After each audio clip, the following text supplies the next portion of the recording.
বন্ধুসকল নমস্কাৰ অসম চৰকাৰৰ শিক্ষা বিভাগৰ পৰা শিক্ষক নিযুক্তি সম্বন্ধীয় এখন অতি গুৰুত্বপূৰ্ণ বিজ্ঞাপন প্ৰকাশ পাইছে অৰ্থাৎ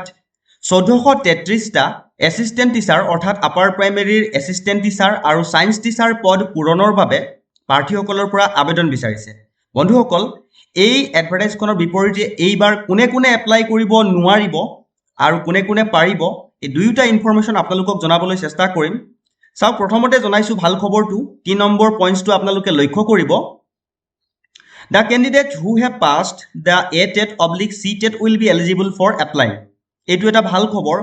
যে যিসকলে আসাম টেট নাইবা সেন্ট্ৰেল টেট কমপ্লিট কৰি থৈছে তেওঁলোকৰ কাৰণে এইটো ভাল খবৰ যে তেওঁলোক সকলোৱে এপ্লাই কৰিব পাৰিব আৰু কোনে কোনে এপ্লাই কৰিব নোৱাৰিব তাৰো সবিশেষ জনাম তাৰ আগতে চাওক 6 নম্বৰ পইণ্টটো A candidate must be not less than 18 years old অৰ্থাৎ এপ্লাই কৰাৰ বয়সটো 18 বছৰতকৈ কম হ'ব নালাগিব আৰু 40 বছৰতকৈ বেছি হ'ব নালাগিব যিসকল প্ৰাৰ্থীয়ে ক্যাটাগৰীত থাকিব তেওঁলোকে গভৰ্ণমেণ্ট গাইডলাইন মতে যিখিনি ৰিলেক্সেশ্যন পাব লাগে সেইখিনি সম্পূৰ্ণকৈ পোৱাৰ কথা বিজ্ঞাপনটোত উল্লেখ কৰা আছে 9 নম্বৰ চাওক এটা মেইন পইণ্টছ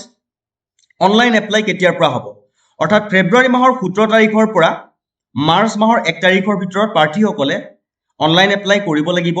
আৰু তেওঁলোকৰ অফিচিয়েল ৱেবছাইটৰ যোগেদি অনলাইন এপ্লাই কৰিব পাৰিব আমাৰ ডেসক্ৰিপচনত তেওঁলোকৰ যি অফিচিয়েল ৱেবছাইট তাৰ লিংকটো দিবলৈ চেষ্টা কৰিম তাৰ পিছত চাওক যিকিটা মই মেইন পইণ্টছ হয় সেইকিটাকে আপোনালোকৰ ওচৰত হাইলাইট কৰিবলৈ যত্ন কৰিছো কোনে কোনে এপ্লাই কৰিব নোৱাৰিব চাওক 14 নম্বৰ পইণ্টছটোত লিখিছে The regular teachers working LP schools are not allowed to apply in any post in LP schools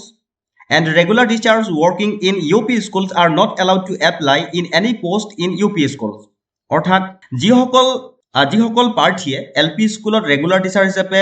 কাম কৰি আছে আৰু ইউপি স্কুলৰ ৰেগুলাৰ টিচাৰ হিচাপে শিক্ষকতা কৰি আছে তেওঁলোকে এপ্লাই কৰিব নোৱাৰিব বুলি কৈছে যদিও ইয়াত এটা পইণ্টছ লিখিছে চাওক only regular LP teachers if otherwise eligible may apply in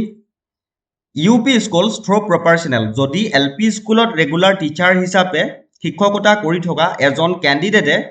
upper প্ৰাইমেৰীত যদি এপ্লাই কৰিবলৈ বিচাৰে এই 1433টা পদৰ বিপৰীতে ৰেগুলাৰ টিচাৰৰ বাবে তেতিয়া হলে তেওঁ এপ্লাই কৰিব পাৰিব বুলি উল্লেখ কৰিছে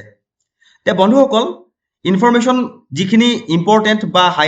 যিখিনি দৰকাৰী খুব সেইখিনি মই জনাবলৈ যত্ন কৰিছো বাকি আপোনালোকে যি তেওঁলোকৰ অফিচিয়েল এডভাৰটাইজটো ইস্যু কৰিছে সেইখন অফিচিয়েল লিংকৰ পৰা ডাউনলোড কৰি ল'ব আৰু ডাউনলোড কৰি গোটেই ইনফৰমেশনটো ভালকৈ পঢ়ি শুনি বুজি এই পদৰ বিপৰীতে আপোনালোকে এপ্লাই কৰিব পাৰিব